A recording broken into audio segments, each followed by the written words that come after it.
Welcome once again to yet another. Make sure the mic is most certainly on. The mic's on. All right. To another PlayStation education. I am, of course, one of your hosts, just one of them. Jamin, near and dear to my heart. Bassette, joined, of course, by the one, the only, the quite yellow James the Yellow Dart. Bassette. Now, and when you say quite the yellow, are you insulting me in some way? No, I'm just saying you really like Asian food. It's okay. Okay, racist comment number one for the video. Got that out of the way quick. And we are here to talk about, Uncharted 2 Among Thieves. Among Thieves. I say this is a game that has quite stolen our hearts. Of course, this is the sequel, Naughty Dog sequel, in 2009. It was IGN's 2009 Game of the Year. Probably close, if not the Game of the Year for 2009 for myself. And it is, of course, the sequel to 2007's Uncharted Drake's Fortune. This is a game that is universally considered better than the first, but we're here to talk about it. We're here to debate that. So, why don't you start us out? How does this game begin? Well, it begins in very, very snowy mountains. But you're in a train that's wrecked, and you're hanging from a cliff. The train is just barely on the top of the cliff. And you have this big bloody spot right there. So later you find out you've been shot. So you have to climb up this train. Where were you shot? It's near the big bloody spot. Somewhere around there. Anyways, you're climbing up the train, it's falling apart. You have to get up there before the whole thing falls off, and you've been shot, so you're just about dead. You get to the top finally. You have to kill I almost said 4 bad guys. And then you find this dagger. It's actually a key. It's an important part of the game. And then he kind of looks up, and then it flashbacks to the beginning of the game. Right there, that's like a little past the midway point. So you have to play a majority of the game to get back to where you started. Kind of tarotting it back for you. And of course, the person that we're talking about is none other than Nathan Drake. Now, the trio, the great trinity of the Uncharted games, of course, being Drake, Victor Sullivan, and Elena. But the trio is a little different at the start of this game. Who's he with? Some Australian dude named Flynn, who's a total D, and some chick named Chloe, who's a total B. D. It's Australia for beer. And dingoes ate my babies. Racist comment number 2. There you go. Yep, you guys can't play Saints Row 4, but you can have dingoes eat your babies. Yeah, that makes a lot of sense. Going on, it's like a second video in a row we insulted Australians for no apparent reason. Yeah, for no reason at all. No apparent reason. Okay, and the other person, of course, was Chloe. Now, this has brought up a kind of mini Jacob and Edward situation here. Chloe versus Elena. We are very firmly in Team Elena. Yes, but of course, there's no Elena to be seen at the beginning of this game. A little bit of a shock-out moment. Oh my gosh. This is going to be like Indiana Jones, new girl every movie, until they make the horrible 4th movie, where it turns out that the first girl he had he actually fathered a son with, and the son's kind of a D. Annie Shalabouf. Shalabouf. The LaBouf. Shalabouf. Okay, so continue on. This new trio is there to steal something. What are they there to steal? Well, they're there to steal different things. They're looking for a certain stone that was written about by Marco Polo. Yes. And they think it's a giant sapphire. And Flynn and Chloe were hired by some evil warlord, but they don't think he's a warlord. At least Drake does. And he was informed that he was some rich guy who really wants this, so he hired them. So their plan was to steal the information they could and not turn it into Lazarovich. Yeah, I know, you make a pun with his name, which they do in the game. Yes, anyways, they do. Yes, they do. So they steal the information, but then Flynn turns on them, bringing Drake along only to be the fall guy. So they get away, and he gets captured and thrown in prison for 3 months in Turkey. And who should be there to break him out but the ultimate bromance of video games, Victor Sullivan. Victor, gosh darn. El darn Dorado. El darn. Yeah. El darn Dorado. Yeah, that guy. He's awesome. Anyways, 3 months later, he shows up, gets him out. Drake makes a comment, took him long enough. He's like, well, I wouldn't be here if it wasn't for. And then Chloe walks in. First Drake's like, oh, screw that. She's probably the reason why I'm here. I'll stay in here. I'll just stay and close the door again. I get the guards and lock it. No, I'm just kidding. But, seriously though, it finds out that Chloe didn't know the full length of the plan, or didn't she? And so now she's back on Drake's side. She pulls a very much of a flip-floppy. She's Team Chloe. She's Team Chloe. She's not on Drake or Flynn's side. But she's more leaning toward Drake's side because every time she betrays him, it's usually for his own good. She's got a thing for Drake, and most ladies do. You know, just like ladies got a thing for Sullivan. You know, just all that masculinity contained in one mustache. Okay, so we're gonna fast forward into the future, and who should show up on their trail trying to track down or keep ahead of Flynn when they can, but this old flame, Elena. Elena, so what's she been up to?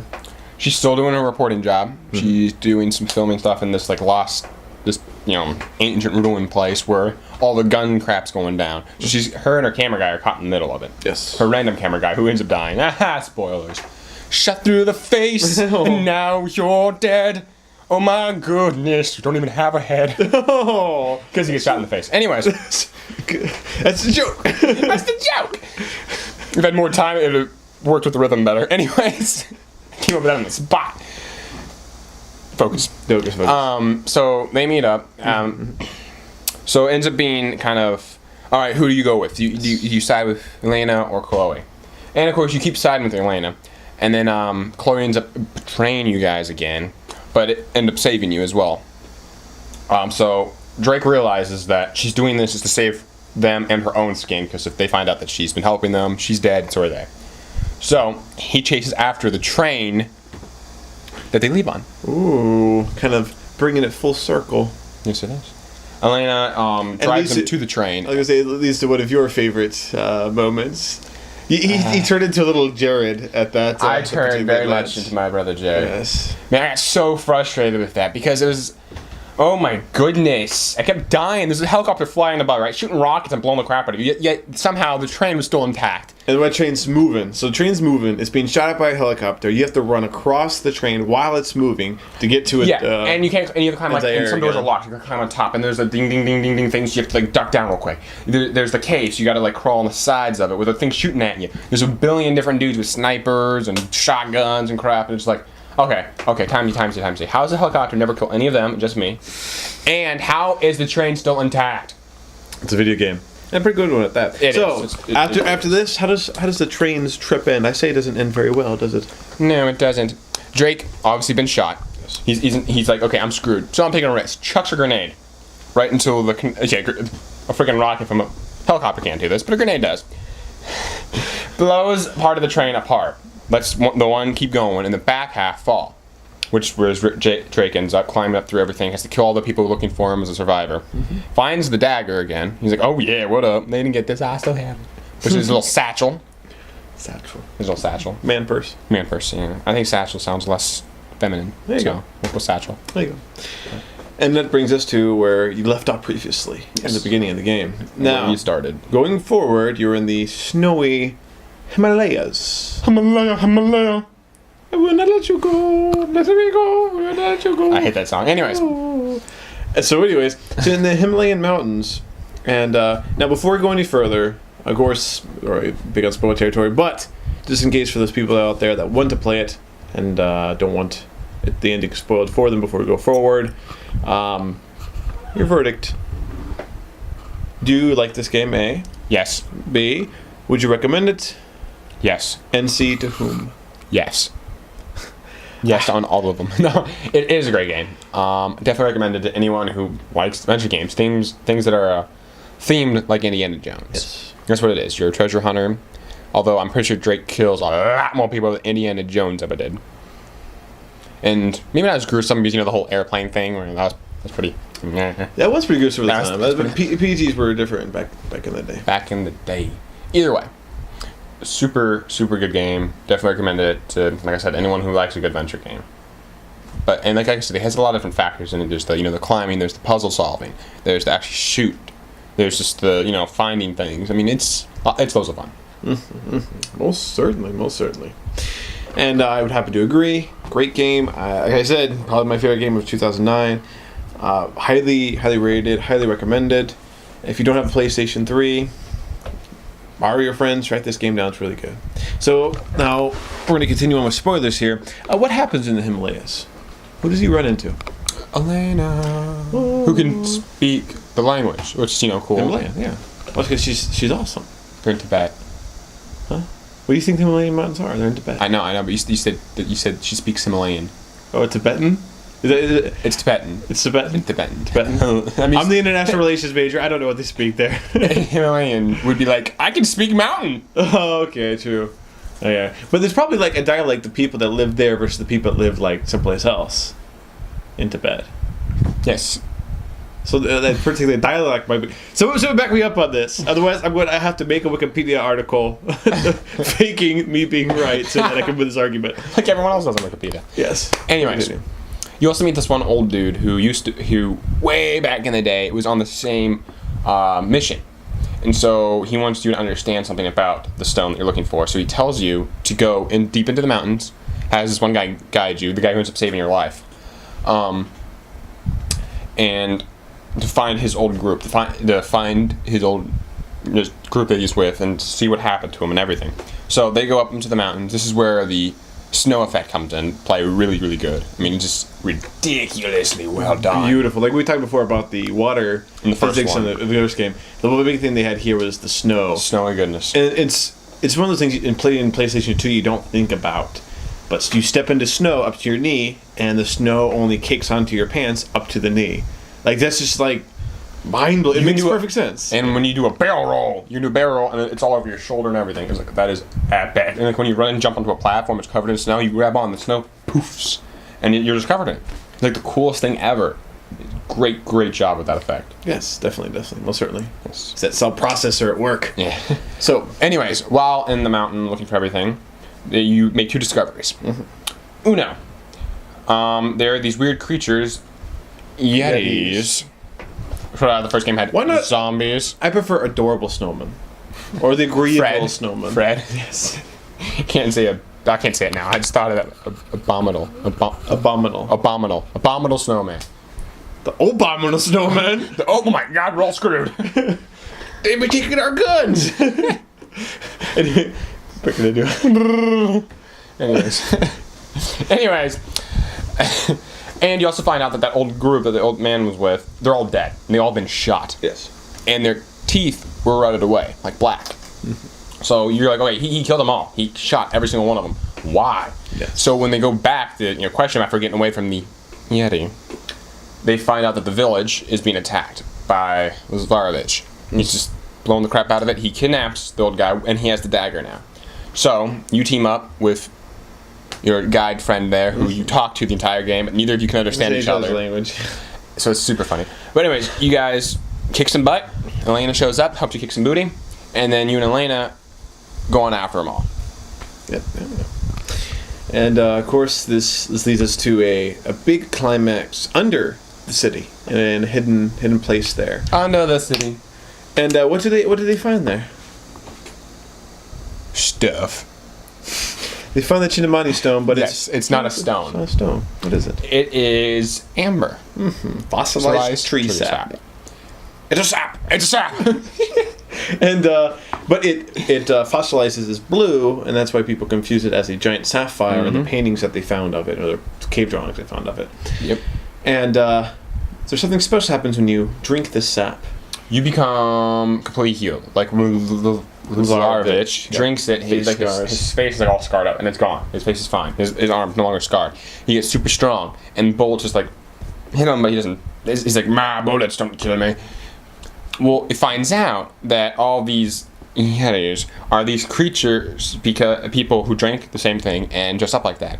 Super strong, impossible to kill. Think 13th Warrior, like the guys that dressed up as the cannibals that dressed up as bears, make people think that they were bear monsters. Same idea. These are guys that have gone crazy, they're super strong, hyped up on this stuff, dressing themselves up as Yetis to scare away people. Yep. And they would have gotten away with it too if it wasn't for you meddly kids and you old man with a mustache. Ree! And the guys are treasure hunters. Attention, my mustache is twinkling. I sense danger. So, Twinkling. At this point, you encounter a Lazarevich who is hyped up on the tree sap, and the big boss battle ensues. What happens? Wow. Yes. Finds out. You find this out a little bit sooner. You keep on saying finds out. Is that what you're saying instead it turns out? Oh, finds out. It turns out. Finds out. Well, you know what? They both sound the same to me. Oh, yeah. Continue. Exactly. You know what? Shut up, near and dear to your heart. Anyways. I do. Anyways. I do. You found out earlier if you shoot the fossilized tree sap, it's a sap. And it explodes. It's very flammable. So what you have to do is you got to lure him to chase after you, and right when he gets near one of them, you shoot it and it blows up and hurts him. You do that a couple of times in a few movie sequence thing. Go, you think you can hurt me? You won't kill me. No. And then he eventually falls down, and he does the normal dialogue where he flip flops. The first part is, you and I are just alike. How many people have you killed a day? You and I are the same person. And then flips to, you won't kill me. You don't have the guts. And then, Drake's like, you're right, I won't kill you. But they won't be so merciful. And a whole bunch of the Yeti people show up and they beat the ever-living Lazarevich gets his comeuppance, but I just want to say, as much as I love this game, much as I love the story, that's probably the weakest part to me, is that this is Nathan Drake we're talking about. He literally killed over 1,000 henchmen to get to this point. Henchmen that probably had wives and kids and families. Probably trying to earn some extra money so they could send their kids off to henchman college. I'm not really a bad person. I just need some extra income. Little Billy's sick and my wife has cancer and bang! I'm going treasure hunting!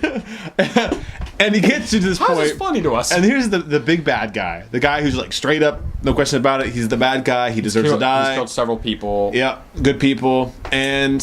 I won't kill you. I'll just let them kill... Come on, Nathan. Yeah, I mean, honestly, if I was in that situation, I would have shot him in the face in the middle of this dialogue. He don't worry. He's I don't want to spoil anything. The third game, he pulls a pretty hoo-wah moment.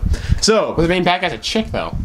There's a couple of main bad guys. Okay, good. I was say. I mean, the first time he finally kills the bad guy, you don't have to wait for someone else to do it. It's a girl. Yeah, real nice, Drake. You're real Bentley there. Treasure hunter has killed an old woman. Okay, so it wraps up with Drake going into a coma, and he dies, right? Yep. Totally. Nah, just kidding. No. Just kidding. Elena looks like she dies. Because of a grenade explosion. Oh, that's right. Yeah. Then douchebag Flynn. Yeah. For whatever reason, he's about dead, and he says, Lazarevich says hello or something stupid like that, pulls a pin on he holds the grenade and drops, and it says, too bad Lazarevich has the pin. And it drops and it blows up, and Elena gets most of the shrapnel. So you think she dies by the end of it when you're trying to carry her, and the place is falling apart and everything. And then you find out, nope, she's fine. Sully's back. The first time in ever. Beginning game and end of the game. That's it. I mean, it was very depressing. This game and the lack of Sullivan. Yes. Which brings us here to our conclusion. What are 3 things that you think this game gets absolutely right? It's way better than the first game. And what's 3 things that either A, you hope gets improved in the sequel, or B, you thought was actually a little bit worse than the first game, if any? Alright, take it. I'll go with my 3. Yes. 3 goodies? 3 goodies. Alright. My 3 goodies, I don't know if there's a certain order I'm saying. 3 things I really liked about this one. Obviously, the grenade thing. Yes, grenade's way better than that 6-axis crap. We've used this one a couple times, but there was a point where James said, "Oh man, I wish I had grenades." And I pointed out that no one ever said that played the first Uncharted, because no one ever used grenades first Uncharted because they sucked. Yeah, which is obviously my number 2, is that fact that grenades became useful again. Because I'm a huge grenade dude. If you ever play me in Halo, you're gonna get so annoyed by me. Yeah, you're snagged or snizzled or grenade on you. And just stuck them. Stick'ems. Oh yeah, schnizzled is what we call whenever you use the needler. And you have a whole bunch of needles on you, about to explode. I've been schnizzled! And you're like, what? No! That'd be a set thing. Alright. Yeah, that's that. Anyways. Alright, and then one thing I really think they did a very good job was they just upgraded. Yeah. They just upgraded. Like the snow effect, plays better, feels tighter. Upgraded, I feel like, on everything. Well, that's the magic. That's normally the magic year for new game consoles is about year 3. That's the point where people have kind of figured out how the thing works. And I would say Uncharted is the perfect example of that transition for the PlayStation 3. And Tammy's about right. Yeah, about a little over 3 years after it came out. So about perfect. So 3 things I didn't like. 3 things you didn't like. Hope they improve for the next one. The lack of Sully. Not enough Sullivan. You know what's the problem with every single Uncharted game? Not enough Sullivan. True story. Yeah. All right, another thing is another part where I turned into our lovely brother Jared was every time I hit circle to darken cover, man, get behind the guard, shoot me, get behind that thing. He would jump off the edge. Sometimes he wouldn't even grab onto the ledge. He would just jump. I'm like, oh, that's cool. Kill yourself. Swan dive. I'm gonna go swan dive button here. No. Yeah, no. You didn't hear that very much. Sully wasn't in his theme. Anyways. Obviously it's really difficult because when you're near the edge, the circle button is the duck under cover and also grab onto the ledge. That made me so mad so many times. And then, oh my goodness, sometimes I'd press it several times and he wouldn't do anything, and then he would go down and he'd back up because I hit it twice, it didn't load it the first time, and I thought it didn't, so I hit it again. So he'd duck down, get back up, and I keep getting shot. I'm like, well, that was completely useless. So I died a whole lot. I'm glad this game doesn't have lives, and it's very nice. Quick on the reload. Yes, very nice where it brings you back too. I mean, very generous checkpoints, real fast and reloads. Yeah. All right. So number 3 and number 1. I think it involves sort of on the same line. When you're climbing a bunch of different things, there's a point where you put the joystick up and you press X for him to jump up to the next thing. He won't. He'll just go. Oh, you do like a little bounce. Yeah, you're like, what are you doing? So I jump down, jump up, jump across, try to jump up, jump across, nope, go back to where I started, and then he goes up. Exactly. That's not even exaggeration, that's exactly That's exactly what it looks like too. It's a game where you feel awesome when you play it, but when other people watch you when you play those particular scenes, it's like, what is he doing? I mean, just go grab onto the thing. It's not that easy. I would say, obviously, that doesn't happen too often, and it's still a super awesome game. And but when it does happen, it makes you yeah. But with something we talked before, when you get to Last of Us, because it's the same team, Naughty Dog, you will definitely see where they got better with the whole snapping behind cover thing, to the point where you don't have to snap. It just does automatically. You walk in, he'll just kind of like put his arm against it, and like he'll slowly slink against it. As he's walking by, he'll kind of push his hand across it to kind of show that he's under cover. And then to show that you've snapped out of cover, he does just kind of take his arm off it and back on his weapon. Like they're really clever about how they do it, and it just kind of took them a while. But hopefully these are improvements we'll see in Uncharted 3. Drake's deception. I won't tell you what he's been deceiving people about, or he will be deceiving people about in that game. It's quite good. I think it's a very fitting ending to the little trilogy we have on here on the PS3. So. To wrap things up, your greatest set piece from this game. I'll go ahead and start with mine. Best set piece from this game. Of course, the first one I said was the submarine. This one was that particular scene where you're walking through the snow with your friend from Tibet. He can't speak English, and obviously you can't speak Tibetan, but Himalayan. But just carrying on, having conversations. Obviously, they can't understand each other, and Drake's just kind of talking to him. He's like, "You don't even know what I'm saying, do you?" And just mutter something in Tibetan, and be like, "Oh, how am I supposed to get across here?" And he'll mutter something in Tibetan, and the ladder will come across. Be like, oh, thank you. It's a really clever scene. It's something you don't see a lot in video games. It's real quiet scenes. It's not an action-packed scene. It's just you walking through the snow, talking to a guy that you can't understand. He can't understand you, but they do it really well, and I really like that part. Yeah. Mine was somewhere actually during that scene would be just the effect of the snow and how awesome it looked when you got into that mountain in that cave and you were jumping all over the place. Looked good. So well done. It was amazing. I was watching a friggin' movie.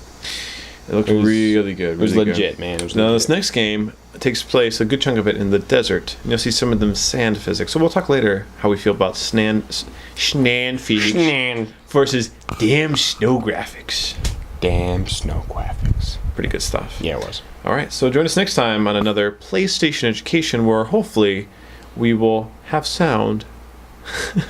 Talk to y'all later. Love you. Bye-bye. Missed it 2 times. Only forget our